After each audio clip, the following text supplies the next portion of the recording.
what decade? You're a child of what? You came 80s. You're the 80s. I grew up in the 80s. So that was the real deal. Yeah, I grew up. My neighborhood was in the housing projects, Pico Gardens, and there was like 3 separate housing projects. There was Aliso Village, Pico Aliso, and then Pico Gardens, from 1st Street to like 6th Street. Okay. And there was like shit, man. There was like a shitload of gangs, like maybe 11. How did you know when you're not in a gang and you're a young kid? How do you negotiate? Like, I got to get from my house, I got to go pick up I got to go do my laundry, I got to go to school. How do you negotiate? Is it, now, are gangs 24/7? Oh, yeah, man. They're 24/7? In that neighborhood, they were 24/7. See, I always thought they came out around 5, like anybody with, like, just living the regular lifestyle, goes to bed, and then they just kind of give up the area there. And then those gangs, they come out at 5, they're like the gangs that are still living in a gentrified neighborhood. Oh, okay. They don't come out in the daytime because they might call the cops on them. Oh, okay. But yeah, man, but most gangs, from Echo Park, they come out at night, man, robbing people. Really? Yeah, they come out at night. Those gangs, wherever there's gentrification, those gangs are still around, but they come out at night and they gangbang at different areas, but they're still gangbanging.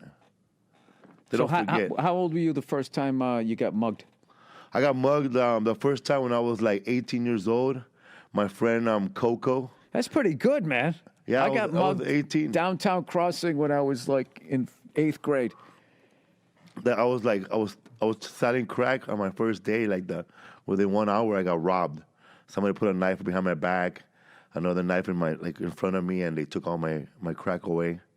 Took all your crack away? So yeah. then what do you have to do? Oh, I had to go back to the guy who gave it to me, a friend of mine who I grew up with. He passed away already. They used to call him Coco. Uh-huh. And we grew up together. Him and I were from 2nd grade to adults. I needed money at the time. I got somebody pregnant, and I didn't know how to make money.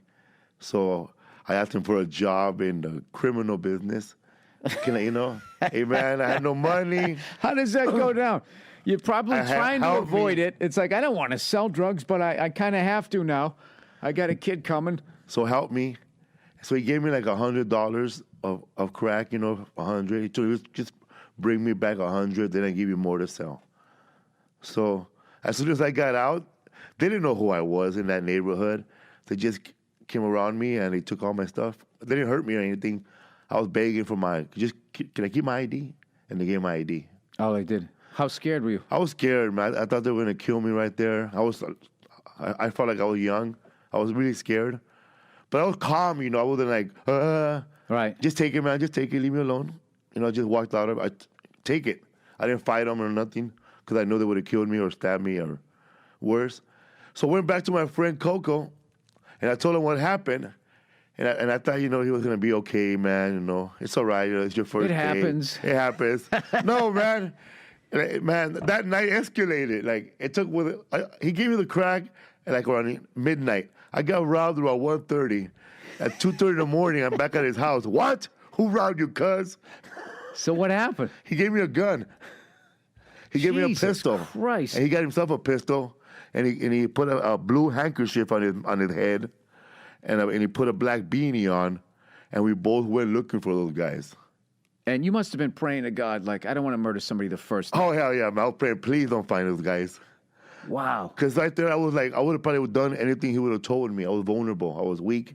Right. I didn't know what to do. So we went together, and we saw one guy that saw what happened, but he didn't do anything. And then he kind of hit him real hard. And who did it, man? Where are they at? Then I said, man, it wasn't him, man. It wasn't him. So it wasn't him. Wait, how did that hit? So you go, I remember that guy standing there watching me get robbed. So now this poor bastard gets dragged into it. He gets dragged into it. He got gun slap, by my friend. My friend didn't even ask him no questions. He just hit him in the face hard, man, and he started bleeding from his ear. And I just said, wow, man. He was looking at me like, come on, man, please tell him it wasn't me. So you waited till after the pistol slap. Oh, I meant to tell you this. It wasn't him. So nothing happened to him, and we went back, and later on, those guys who actually did it walked back and gave it back, everything. Gave back the crack to that guy, and everything was cool. Because what he They had? said, sorry, we didn't know that. They were afraid of that guy. Yeah, sorry, we didn't know Batman was with you. Yeah, that was your street nickname. Yeah. So then after that, then they knew that you were with him. So then people stopped fucking with you. People stopped messing with me, yeah. Jesus Christ. This is what kills me about you is you have like 1,000 of those stories and you're the most relaxed, laid back guy ever. Like, where did it all go? Because, dude, look at me. I sound like I lived your life and you sound like you lived my life. Like, you sound like you grew up in a nice little cul-de-sac area and played street hockey and I'm all fucking wound up. How did you do that? Well, I have a mom. I have parents. I have my mom and dad, and most of my crazy friends in the projects. You know, the crazier ones didn't have a mom and dad. Right. They had nobody telling him you better come home early, or there was nobody telling those kids to come home when the lights go on in the streets. So they had nobody telling them what to do, how to live right, no discipline. I have my mom and dad. My dad worked, and my mom worked at a elementary school as a They nurse. were like, be home from selling crack when the street lights came on, right? Yeah. Yeah, you had that. But I've always that family foundation. But I've always. But Wait, I don't get that. Now you're talking you had a home life, but you're telling you're doing all this other shit. But then when I was a kid, you know, when I was like 13, 12, 14 years old, I wasn't crazy. I got see what you're crazy saying. after high school. After I got someone okay. pregnant, I just didn't know what to do. But I was always like a little hustler, man. My mom would sell Avon, and I would go collect the money for her. Uh-huh. You know, so I learned how to collect money for people at least. From my mom, was always selling Herbalife, Avon. She was always selling something. Cause we live by the warehouses in downtown LA where the factories are at, where all the trucks would come in and pick up stuff from the trains and take them to like stores. So my mom knew where like we used to go to this one factory, and we used to put a bunch of that synthetic cotton, the plastic one. They would throw it away. And my mom and I would put it in bags, like hefty bags. Mm-hmm. And then we go to another place where they would throw these raggedy old sheets. And then my mom would sew those raggedy old sheets with the cotton. And then we'll go door to door in a housing project selling pillows.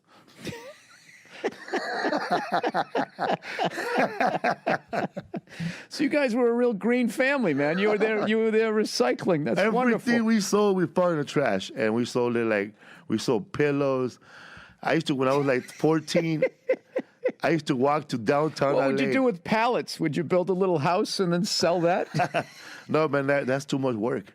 We want fast money, Oh, okay. cash. There was a bunch of factories where I live. You know, I felt like Henry Hill from Goodfellas, Right. Because they were always stealing stuff from the airport, and we were always taking stuff from these factories. I wasn't stealing from these factories. My friends were. I was taking stuff from the trash. Like there was a watermelon factory, and they would throw away rotten watermelons, and I would get the watermelons and cut them in half. What is a watermelon? Like they make watermelon. Like, They throw- I they're- thought you grew them. No, they would get them from the farmer, I guess, and Right. they would hold them there. They have pallets full of watermelon because there's like a grocery area of downtown LA where every grocer Gets all this gets stuff. all their stuff, flowers, stereos, you know, you name it, piñatas. I know where everything is at. Suits, cheap suits. I know where everything's at. So we get the So you water. would hang out and just go to the dumpsters, and whatever they threw out, you would then go sell. Yeah, I would cut that watermelon in half and then go sell it to the Mexicans, day laborers, everybody that's working in the factories, bunch of immigrants. Right. And I would sell the half a watermelon for $1, $2, $5. I would just cut the rotten piece off, you know what I mean? Or every once in a while, nobody's looking, I would send my little homegirl, this little well, she's a lesbian now, but we didn't know she was a lesbian now. She was like a tomboy. Right. I would send her in there with my brother, and they would like, when nobody was looking, they would throw good watermelon in the trash can too. So we had a mixture of good and bad watermelons. How long did you stay in that whole world of selling crack and all of that and all those fights and biting the guy's ear off and all that shit before you became a comedian? Like, how long was that period of your life? That was my period from 18 years old to like 21 and a half. 21 and a half. Because at 21 is when I was like messing up already, man. I was smoking a lot of PCP. That was like my drug of choice for the time being.